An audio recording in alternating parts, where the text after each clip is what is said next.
Greetings and welcome to the Saroth the Mage Experiment. Tonight I have the wonderful Stian Kalliston. He's going to be talking about all kinds of magic, Goetia specifically. How are you doing tonight, man? I'm doing well. It's been a productive day. Excellent. So, because you're not like you haven't written any books or anything like that, have you? You're just like a practitioner. So, can you give me a little bit of background on how you got into magic? Was it like a book or a film, or were you psychic as a child? Did you see ghosts? How did it all start? It's been a gradual journey. I remember even as a small child being very fascinated by mythology and fantasy. I remember my parents getting me these illustrated children's books that were all about Norse and Greek mythology. And at the ripe old age of 7 and 8, I was reading those over and over again. And I continued into my teenage years. I had somewhat of a I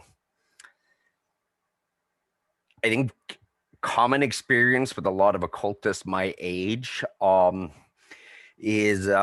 was very into games like Dungeons and Dragons. And I grew up in Norway. We didn't have the full-blown satanic panic that the U.S. had when it came to things like Dungeons and Dragons. But I do remember the local reverend apparently having heard about it, calling in a meeting at church to discuss some of these dangers. And I remember me and my group of fellow role players showing up, and we argued, and we convinced the Reverend that this was certainly not a gateway to the occult, and there was nothing to worry about. And he was very well satisfied with that. And out of the 5 of us who were in that group, 3 are still practicing very serious magicians, and 2 have gone on to write PhD dissertations on various occult subjects, so more from a student rather than practitioner level. So Dungeons and Dragons does lead you to the occult. He was right. We were wrong. But that's how it is.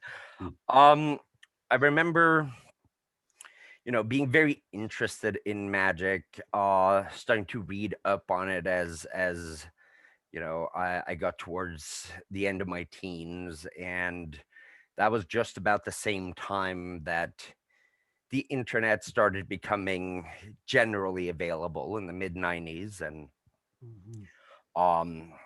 I searched around and learned much more, and discovered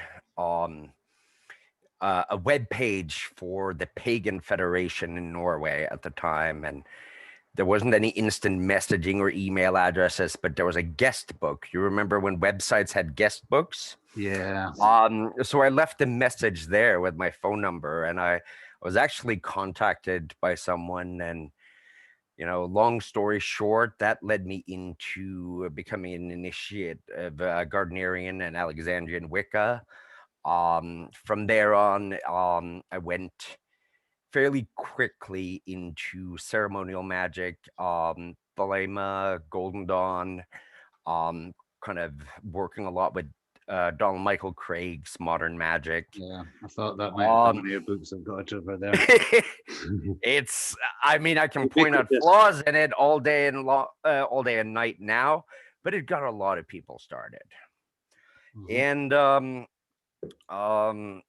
my passion for magic led me actually to move to the US. The plan was to join a specific group that is now defunct. The whole move was a somewhat questionable decision on my part at the time. It was the group I was joining was basically an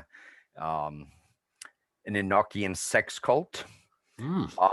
So as these things happen to be sometimes,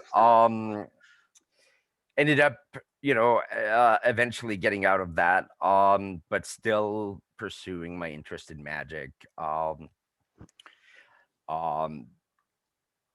spanning a lot of different topics. Definitely, Thelema was big. I was a member of the OTO for a long time, and an AA branch. Um, Moved up here to Seattle about 12 years ago. Joined the Golden Dawn Temple. Went through the whole Golden Dawn system into the Inner Order, the Adeptus Minor, and eventually became a temple chief. But the more I kind of worked within this framework, more and more of it felt unsatisfactory. It felt a bit too sterile and too much psychology, and I felt that there was more to magic. And I had been practicing some Grimoire magic while still doing this. I'd done some work with the Ars Goetia, especially using some tricks from Poke Runyon's book on Solomonic magic. Yeah. But I never felt like a very strong connection when I did the rituals, but I was still very drawn to it. And then what happened is, around 2010, and there'd been some books before then, but 2010 was when I got my hands on a copy of Jake Stratton Kent's The True Grimoire. And it drew me like no other magic text had really managed to draw me in before. And I started experimenting my first attempt, certainly not a by the book approach, of many substitutions and still mixing in a lot of my like Golden Dawn, Phalemic background in the ritual structure. But I got some results. I got possibly like one of the most vivid spirit contacts on my first try, and that was with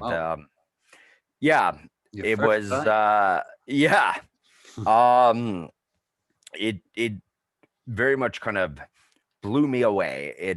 It was unlike anything I'd experienced, and I had about 14 years of magical experience as a practitioner. That's before what I was that. going to say. Do you think you could have got there without the Golden Dawn and the OTO training? I will say this, especially Golden Dawn and modern ceremonial magic teaches a lot of useful basic skills. There's also much, I think, that must be unlearned to do kind of grimoire based Goetia in spirit magic. There's certainly a lot of things that don't fit neatly into the Golden Dawn model in there. But I think it helped. But it was also, I tried using these methods in other contexts, but somehow like working with my first Grimoire and Verum spirit just was on a very different order. And I still kind of maintained my work with the Golden Dawn, especially for a few years. But during these years, like Grimoire magic became more and more what I studied, what I wanted to focus on, what I wanted to emphasize. And then Jake kept putting out other books. He put out Geosophia, the Argos of Magic, and then followed by Testament of Cyprian the Mage. I'm reading that one at the moment. Yeah, they're really radical in the sense that they redefine a lot of our ideas about how magic has evolved in the West. Up until this point, we were kind of stuck with kind of ideas and cosmologies that had come through the Golden Dawn, through Crowley. Like, even if you go into chaos magic, you can clearly see it's very much influenced from those earlier streams. You have, a lot of the Masonic myths and things like that. But you had these ideas of high magic good, low magic bad. I was very much full of that kind of idea. Yeah. And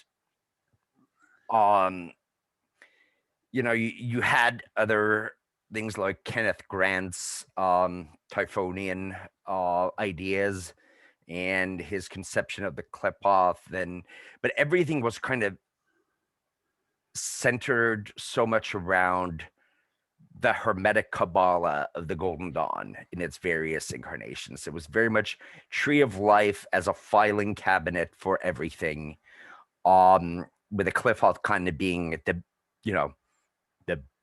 night side tree that was just the reverse,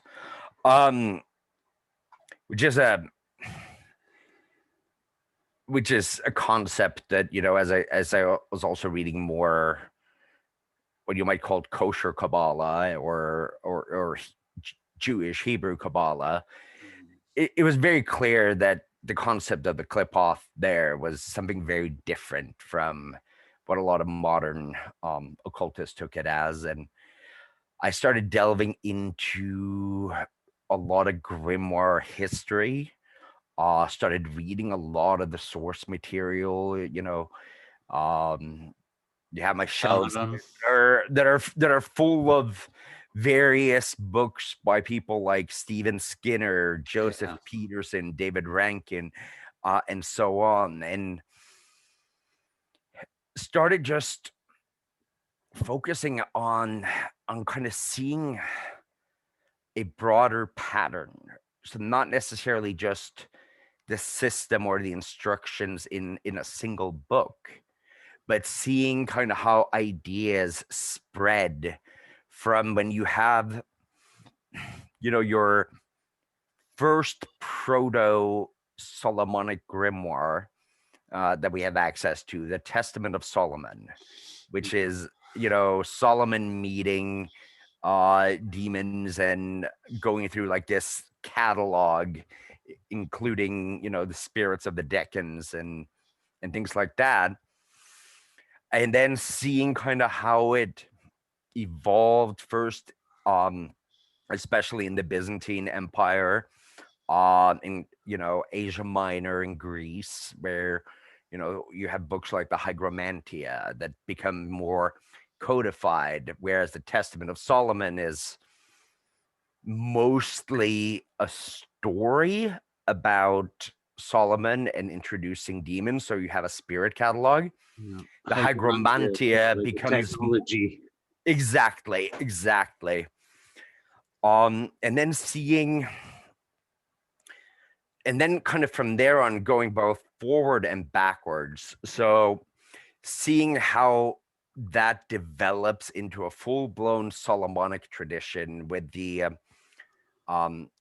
fall of Constantinople, you see a lot of these books being brought to the Western Empire, and then you see like the Key of Solomon spring up, and you see a lot of these somewhat lesser known grimoires. You have the various books that eventually become the Ars Goetia, like the Book of the Offices of the Spirits. You have Agrippa. You just kind of see how ideas spread through geography and time, and that becomes fascinating because that means you can trace themes. You can see that certain ideas weren't just the invention of the author of a particular book, but part of a much larger kind of shared worldview that transmits. And you see deviations, you see changes over time and in place, but you get kind of a more comprehensive look on how these magicians had certain ideas about broader concepts that may not be apparent from a single grimoire. Yeah. For instance, you see the idea of more of a full-fledged infernal hierarchy. Everybody thinks about the Ars Goetia and the 72 spirits there, and you have your kings and your princes and your dukes and your counts and your earls and the single solitary knight. And there's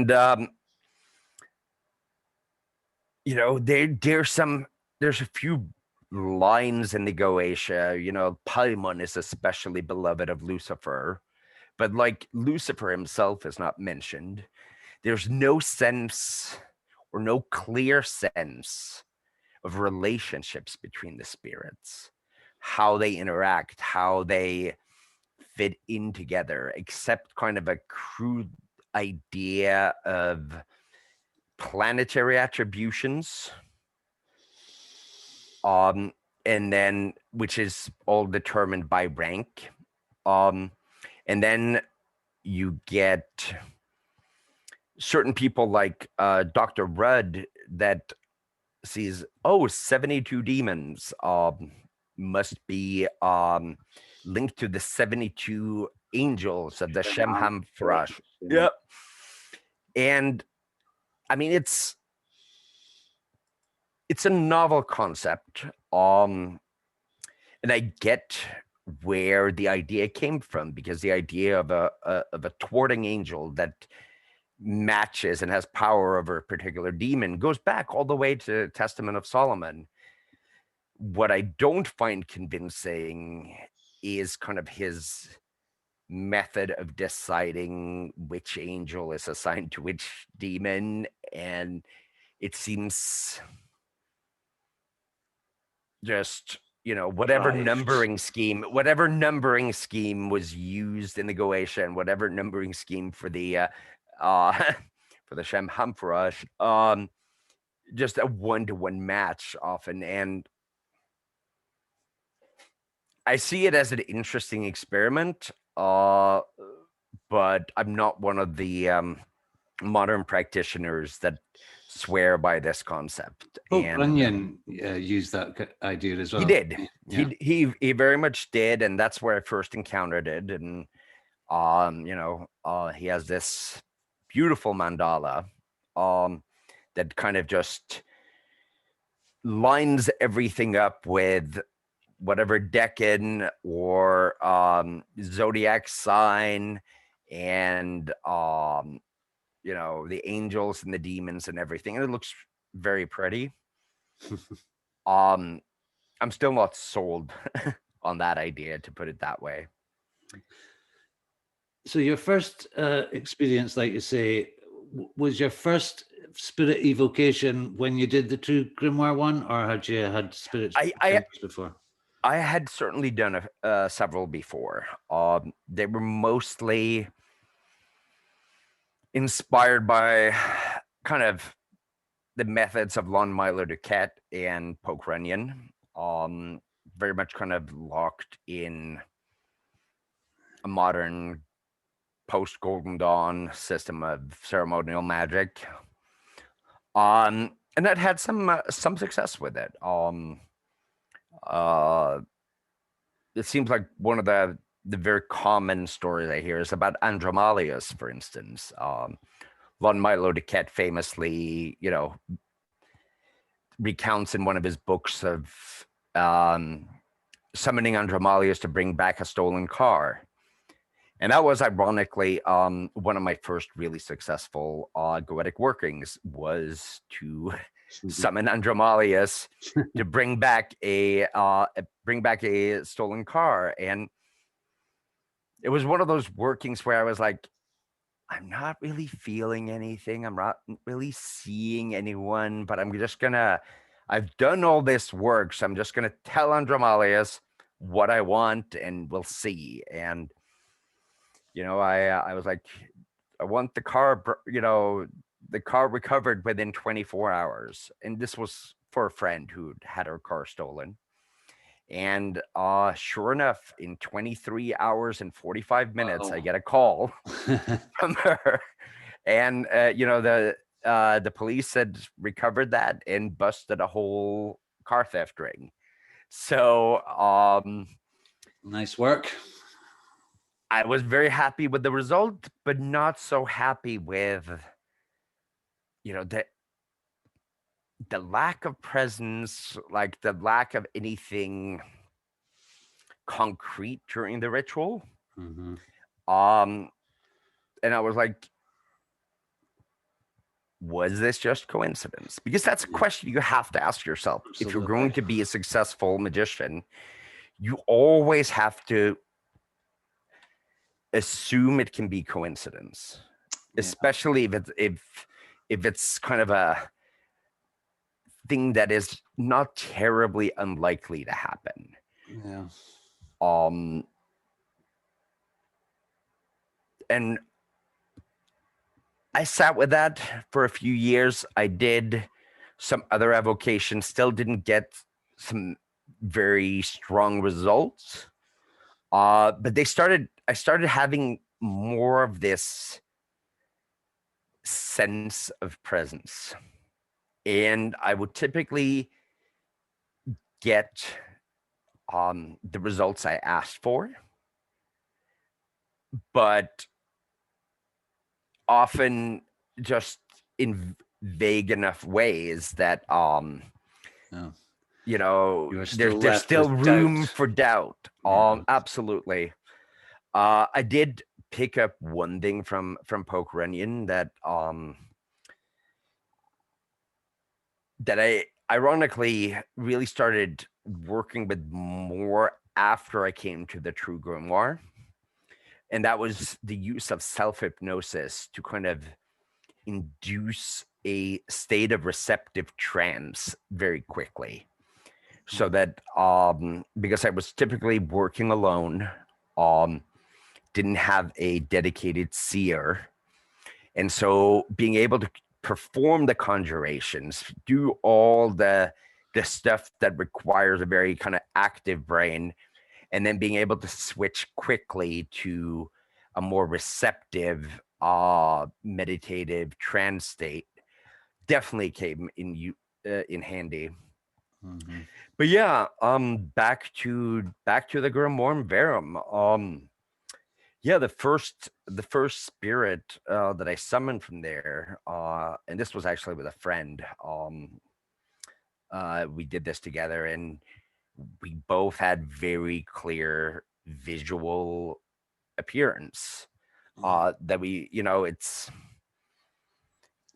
it still relies on your mind's eye, on visualization to a certain bit, and we didn't use a black mirror or anything like this. This was just a night out in the park, but we clearly saw a very similar figure. And it was the demon Clownek, who is the first of the subordinate spirits in the Grimoire Verum.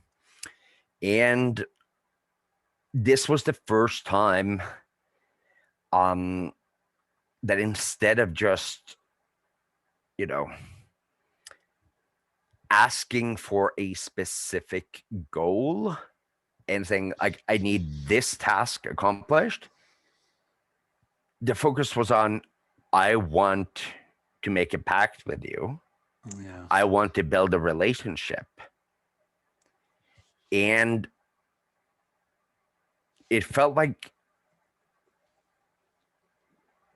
the presence became almost overwhelming when that intention was made clear. And Clownek is is one of the money demons. He finds treasure, he can make you rich. And how it's worked out is that over the last 12 years, he's what I jokingly call my demonic financial advisor. Yeah. So I've gotten this help with a number of things, been able to more than triple my income, get a very nice house for much lower than market value. It's been a very fruitful relationship over time, but it wasn't based just on, here, do me this favor and then we'll never talk unless I need you again. Yeah. This has been regular conversations, regular work together, not necessarily with a specific outcome in mind, for 12 years. And so with the success of this working, I was definitely, super intrigued. I was very busy with a lot of other projects, and it took me another year and a half or so before attempting more work. And at first, even though I by that time gotten to actually read all of the True Grimoire instead of just the first juicy bits, and I'd read a lot of other stuff, it became also clear that while the spirits, and especially the spirit Skirlin, which is sort of the intermediary, the gatekeeper spirit, was giving me a very clear sense of, we're listening to you, but you're not doing this the way you should. So you got a very clear message that I needed to learn the original system. And that takes a while. And the Grimoirum Verum, I think, in many ways has perhaps the most coherent and complete internal system. It's still organized in a somewhat confusing manner. There are bits and pieces that you need to understand at the moment, to be honest. Yep. Oh, it's you have the description of the first character that you need to make, and that's very important for the system, is in one part of the book, while all the other tools are in a different one. And getting to the point where I feel that I've actually mastered the process the way it should be done took several years. There are some other very good resources out there that have been written. My friend RRH wrote the little key to the True Grimoire, which I think is beautiful. A lot of Jake's Hadean Press pamphlets have been extremely useful. And for myself, just actually getting instruction from the spirits as I go along.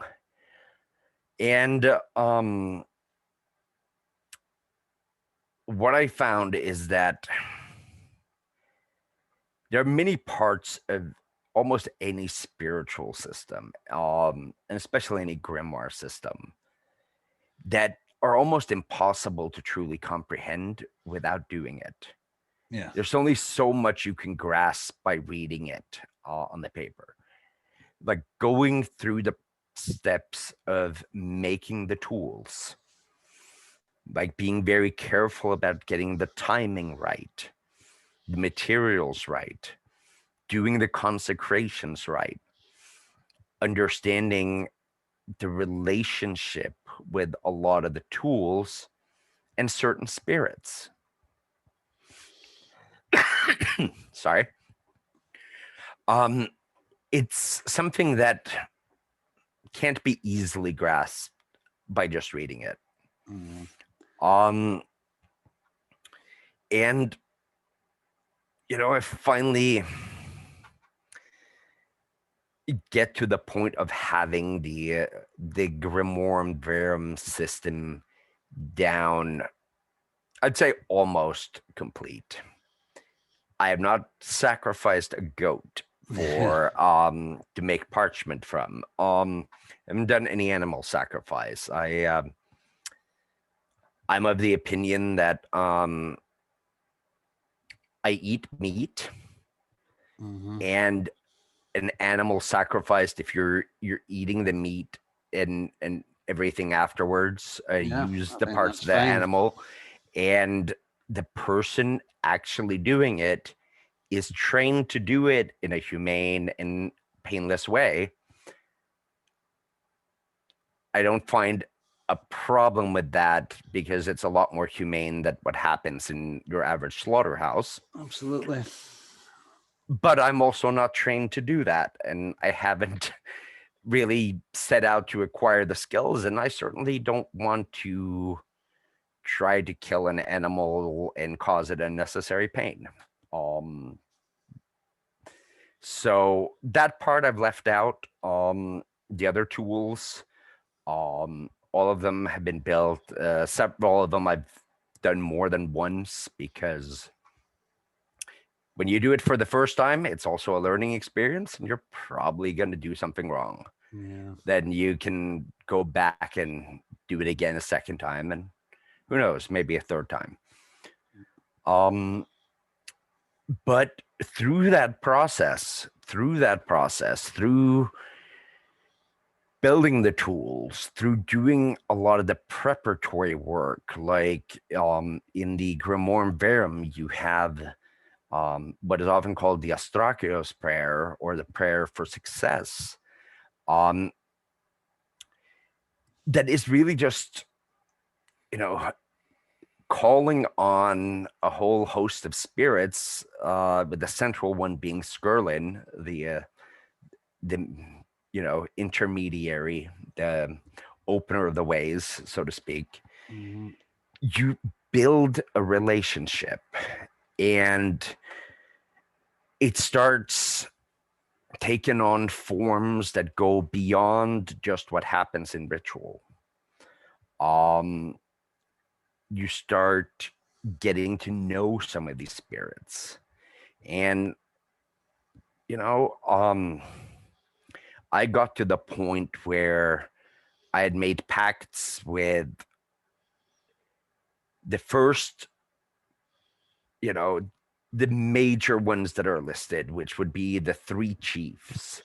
They each have 2 deputies, and then there's 18 other subordinate spirits. So you've got Lucifer, Beelzebub, and Astaroth. Yep. So do you go to them first? So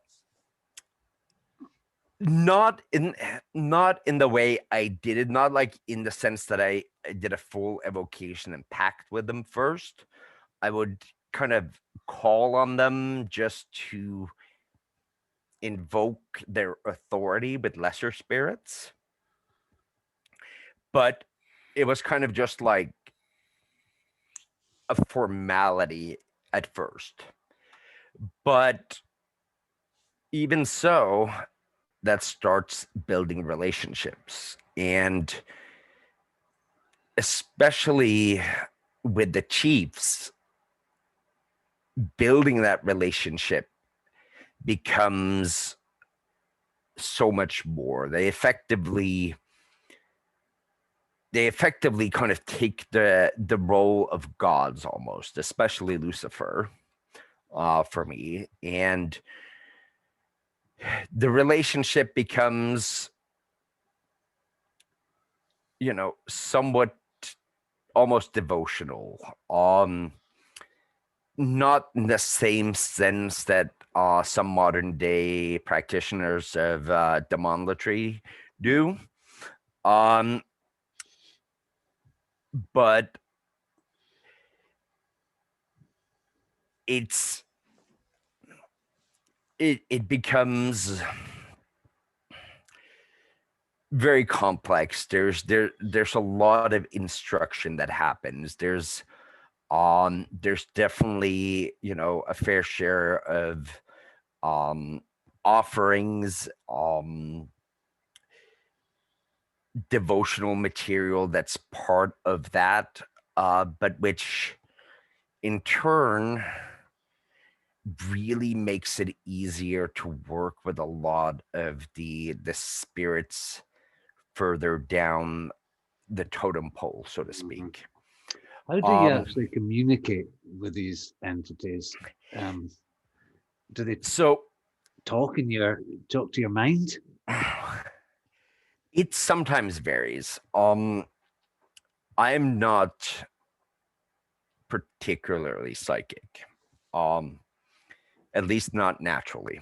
I've spent many years building, you know, my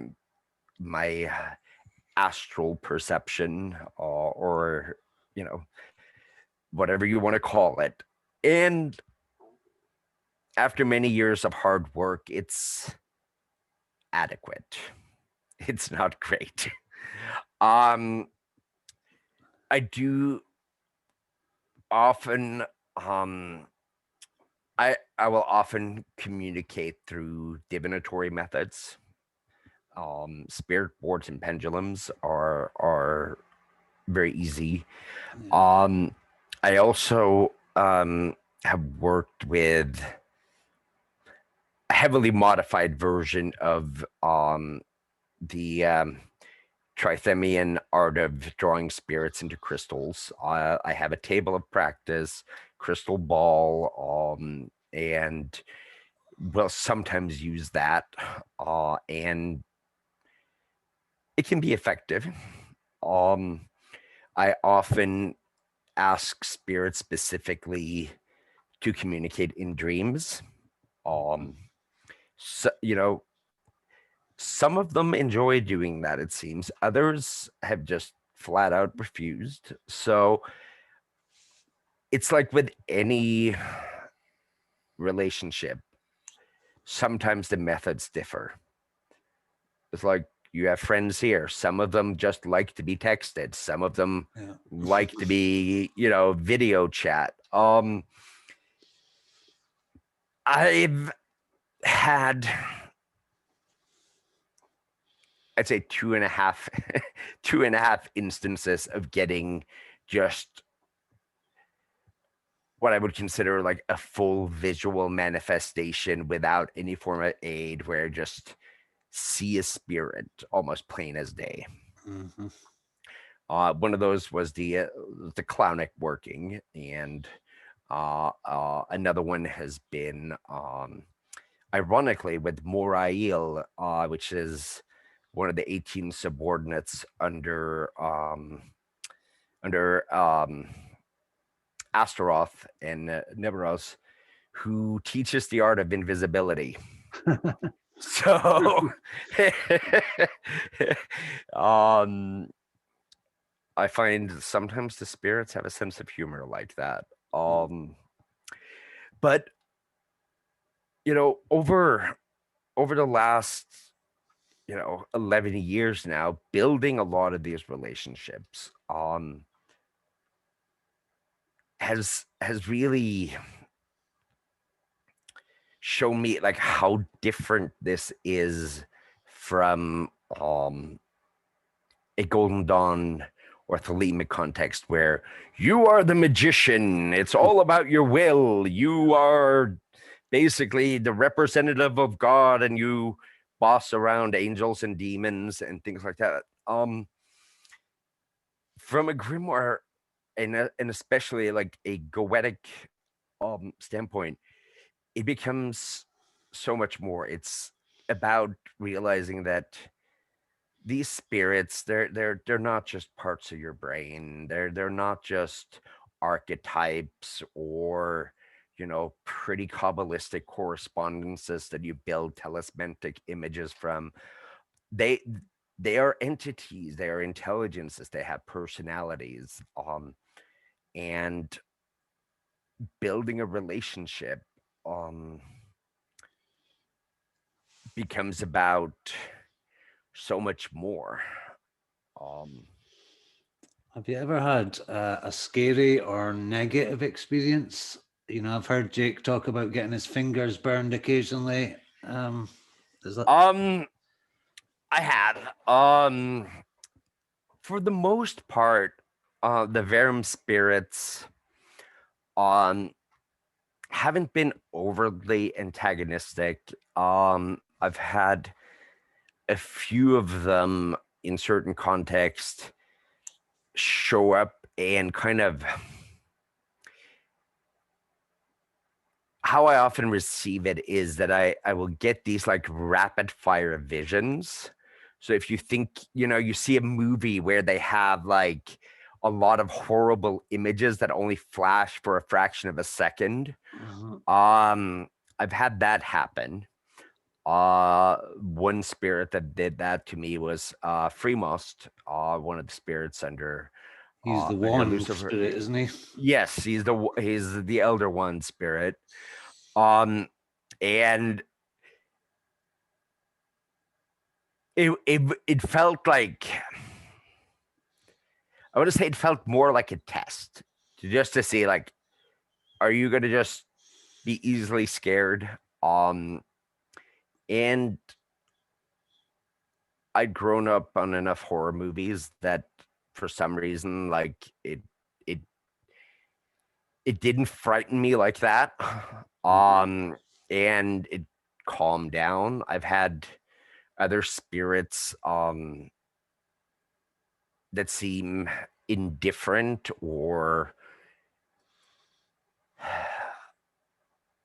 shall we say standoffish with me, but not in the sense that I feel that they necessarily want to harm me.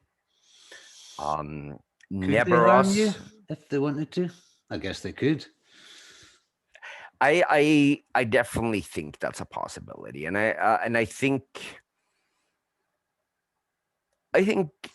they do to certain people. Like, I think it's obvious that I, work from a paradigm where these demons are not, under the devil and just out there to corrupt and destroy mankind, where they're just absolutely malefic. I certainly don't think so. I think for the most part, my worldview is congruent with kind of what you see in the PGM, that these spirits can be great. They can also absolutely be terrible and do harm.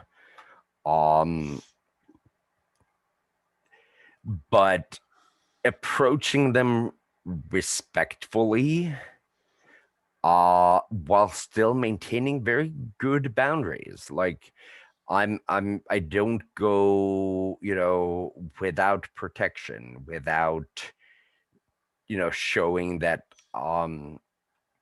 I have my stuff together. Um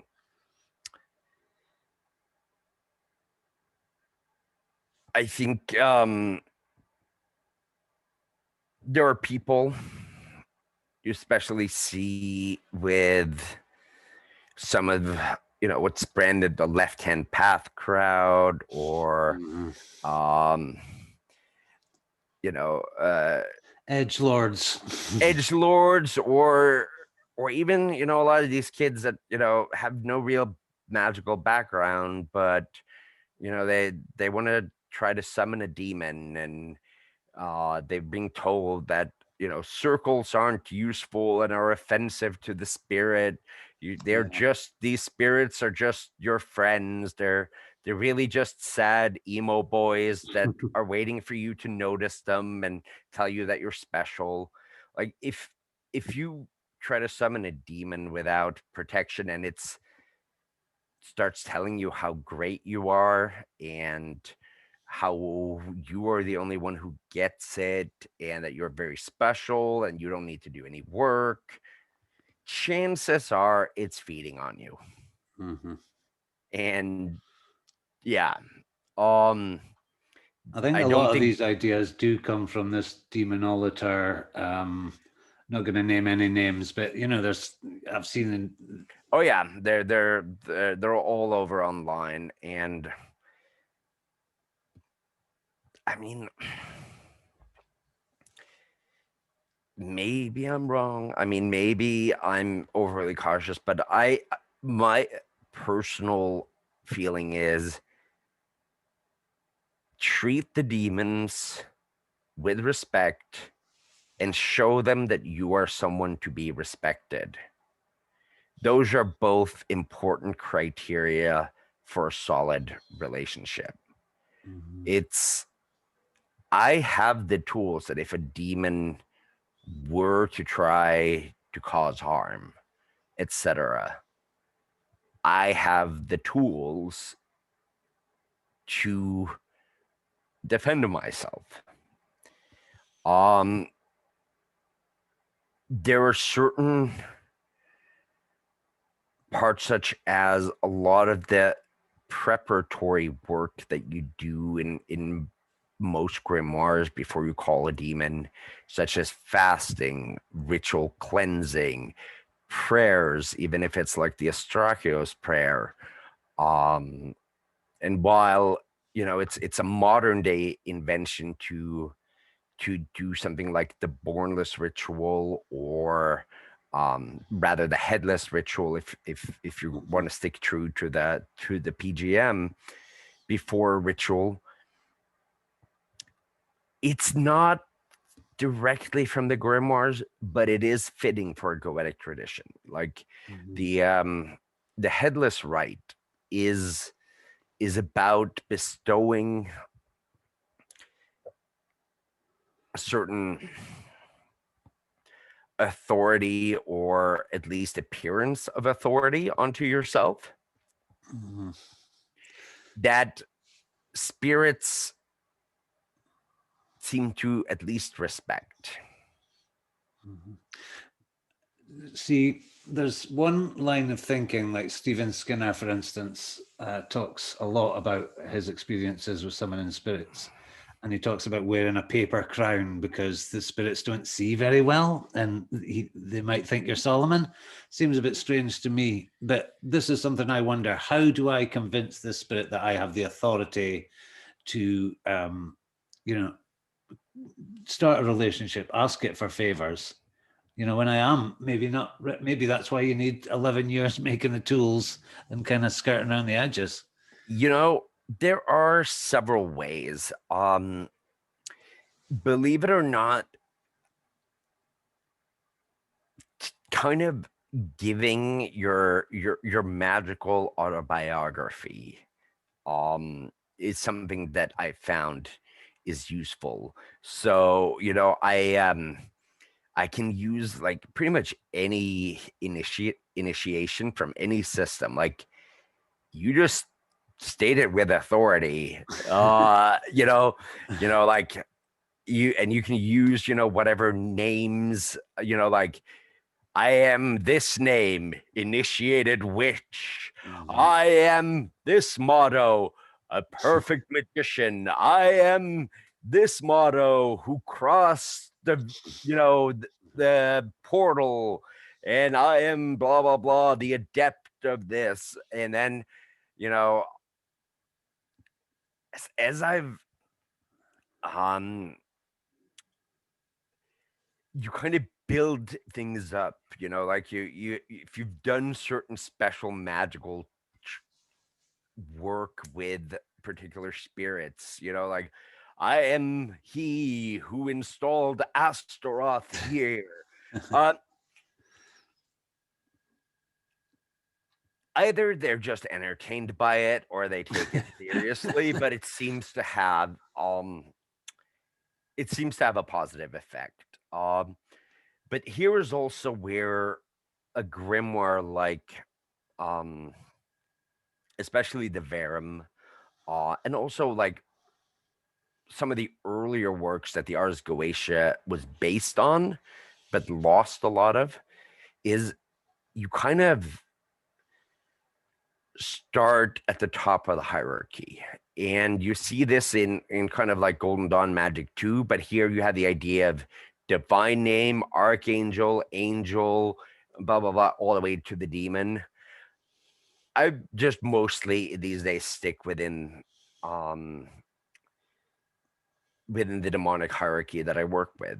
I'll be, if I'm calling on a new subordinate spirit, I would be like, by the authority of Skirlin, the great intermediary, under the power of Lucifer, and Sathanakia, I call on you, Bekal, for instance, right?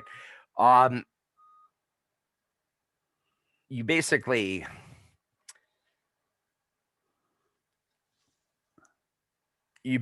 just pull the old like I'm friends with your boss routine. It's kind of the ultimate Karen magic in some ways. It's like, if you don't do what I say, let me talk to your manager. What puzzles me sometimes as well is, it's obvious what we get out of spirits is they can make these wonderful things happen. But what do they get out of appearing to some Joe in a robe in a circle? Aren't we like weird little monkeys to them? That is actually an excellent question, and I got to be honest. I don't think anyone has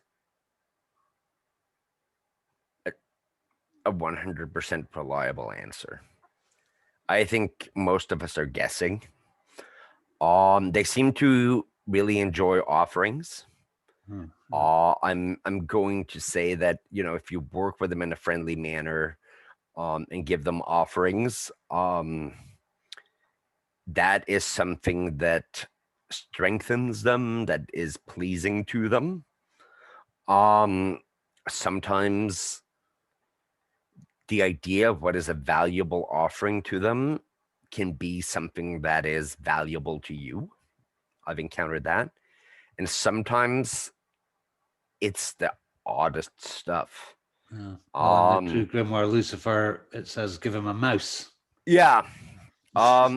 Never had Lucifer ask for a mouse. But a student of mine has been working with some spirits, and they tend to have some very odd like requests for food items. It could be anchovies and broccoli, or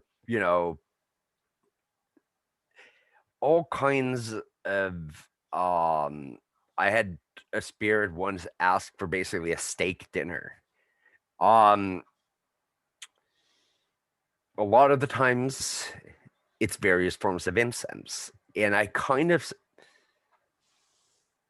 suspect that some of the food items can be because of interesting smells. Like there's a long-standing lore that spirits are very sensitive to smell. And I also think that interacting with us gives them a channel to work through what we would call the material realm, the physical plane, in a way that they seem to value in many cases.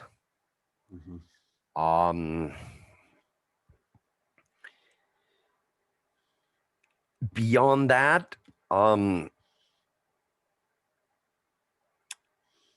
have a lot of speculation, but it's very much speculation, and I think it's something that people should give serious thought and consider often. instead of just necessarily listening to someone else's ideas and blindly accepting them. Yeah, I think there's so many confusing and differing voices in magic. You know, all you kind of experts, more experienced practitioners. I think sometimes for me to get anywhere, I need to stop listening and switch off Facebook and just start doing magic again, because I drifted away from it for ages. I was doing the Golden Dawn self-initiated because there's nothing going up in Aberdeen in Scotland here. But now I seem to be getting re-inspired, but I still kind of want to do it my own way. I'm very interested in Jake's Goetic liturgy because it's working with Isis, Hecate, rather than, I don't know why this Christian veneer has been overlaid on top of an ancient system. Do you know why that is? Is it just because the I'd books were written say in the Christian period? I'd say it was just a necessary thing in a lot of cases. You have a book like the Grimoire Verum, the Christianity, the Christian parts are paper thin. Yeah, they're just laid over the whole thing to give it a slight air of respectability. Like the stream and the time period that the Grimoire Verum kind of came out of,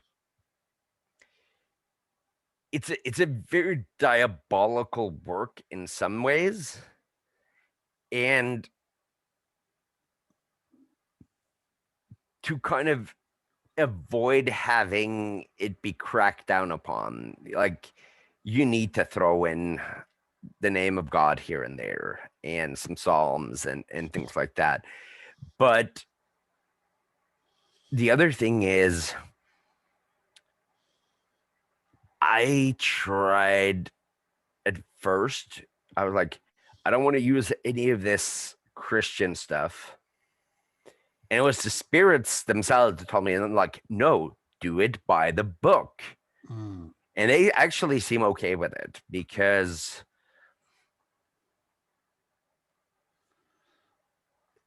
you know, theological assumptions aside, I really don't think the spirits care too much about Christian theology, to be honest. They recognize certain words of power that have attained power, but they're also like, oh, it's a formality. Yeah, protocols.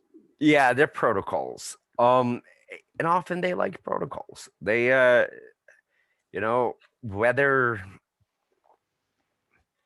you're talking about angels, demons, or fairies, they're all kind of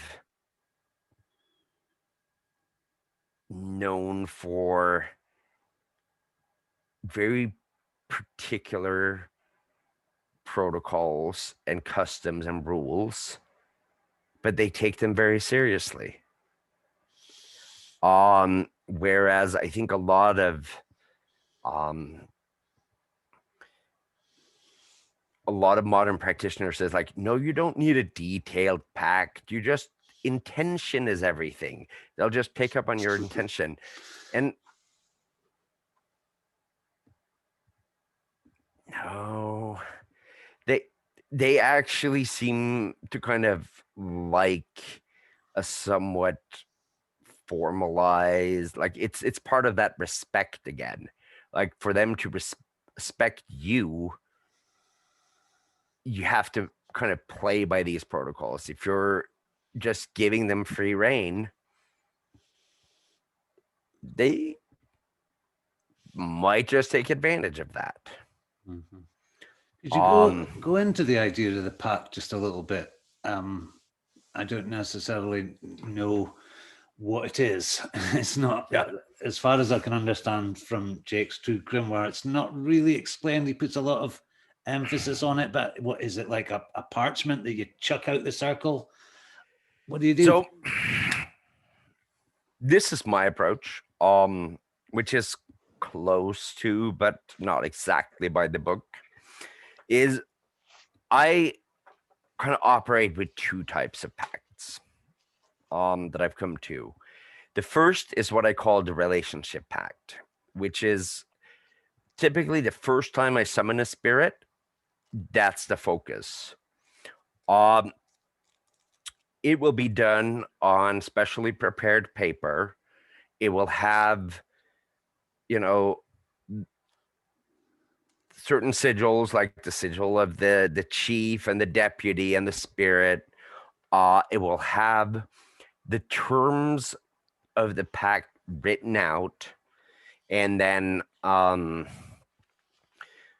eventually, like, if the spirit agrees to the terms and everything in the ritual, it'll be signed, and then also another sigil to represent the spirit agreeing to it. But it will list things like, you know, agreement of the spirit not to cause harm to me or my loved ones, to come next time I call without the full evocation ritual and perfect timing. It will have, I will often agree to, once per moon cycle, I will give this offering, regardless of any other work. Like, it's kind of setting the basic terms. It's a legal contract. Yeah, it's a legal contract on the terms of the relationship. And what will then happen is, like, I will keep that pact document. You know, I just keep it until such a point where, if for any reason we would dissolve our pact. The second form of pact is what I call like a work contract. That is when I will call on a spirit for a specific purpose. For instance, Clowneck, I have found this job that I really want. I need you to help me get the interview, pass the interview, negotiate salary, blah, blah, blah. In return, like, what do you want in return? And I'll usually get those terms, we'll sign, we'll do the magic, and if the spirit delivers, I make the payment, so to speak, and those pacts I would then burn afterwards. Yeah, it's done, and you're free to. Yeah. How often do they not? Does the job not come up, or I would say, I'd say I have about an 80% success rate. Yeah, that's pretty damn good. And the ones that have failed are the ones where, you have to go back and see if you can find the reason. Often it is because I either did not provide adequate channels for the result to manifest, or it was just asking for something there's too much resistance to, too hard to do in a very short time frame. Sometimes that happens, and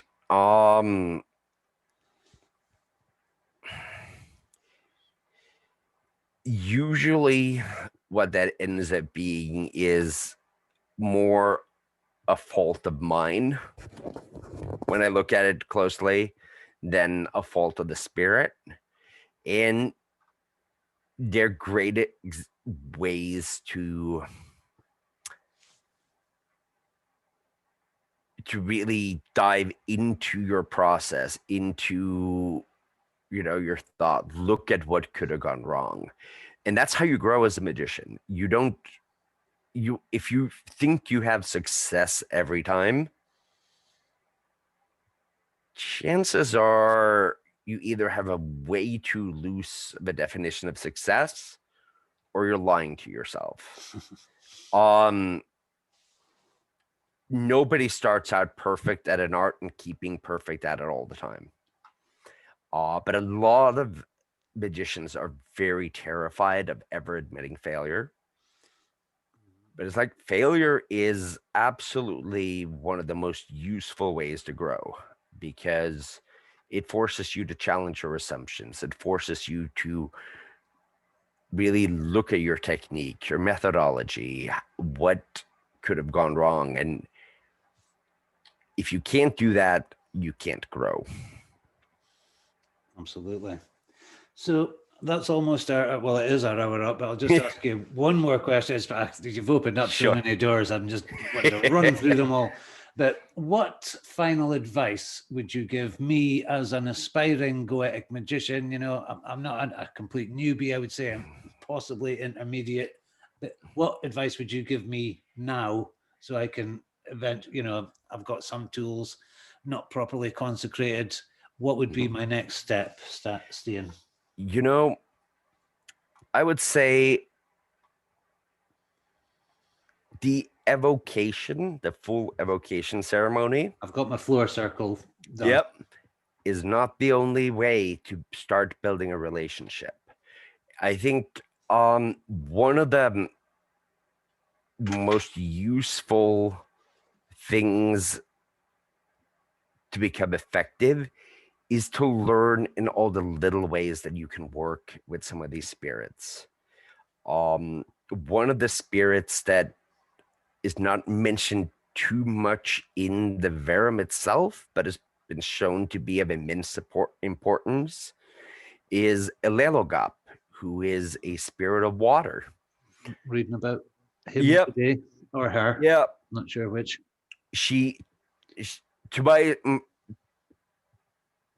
To both my students that have worked with her or done full evocations of her, she's appeared very feminine. But like doing small devotional stuff, for instance, calling upon Elelogap for your baths when you shower in the morning, for all your cleansing and purification needs.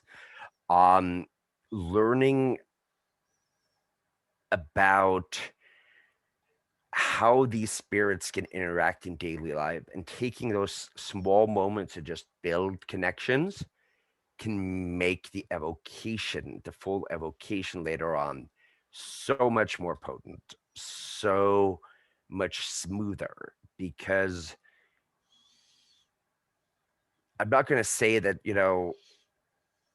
sitting and staring at a sigil is the equivalent of an evocation.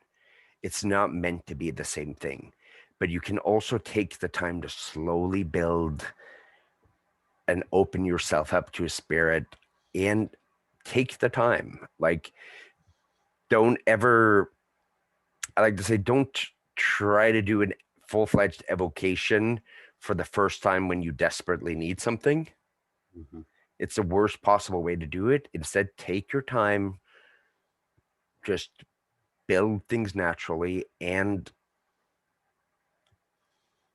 don't be afraid to talk to other practitioners. There's a multitude out there that are now sharing their results, asking questions, sharing experiences. And I'm not an author. I haven't written books, but if there's one role I really enjoy in the occult world is to try to kind of build community, build a tradition. Build a tradition of people who are all kind of working things their own way. There's not a hierarchy. There's not a order. It's just people who are doing work, sharing results, sharing ideas, encouraging each other, critiquing each other. Like, by all means, like if you see, you know, if you see things that can be done better, like offer those recommendations and be open to receiving them. We are absolutely living in the golden age of Grimoire magic. Absolutely. We have unparalleled access to so much source material. Even the people, you know, in the Renaissance, in the early modern era, had nothing like the amount of material that we do now to compare and contrast and to trace a history that ultimately goes back thousands of years. Like, It's very inspiring, actually. There's yep. so many brilliant people working on various strands and getting old manuscripts. It really is a beautiful scene at the moment, and I'm happy to just be even a slight part of it.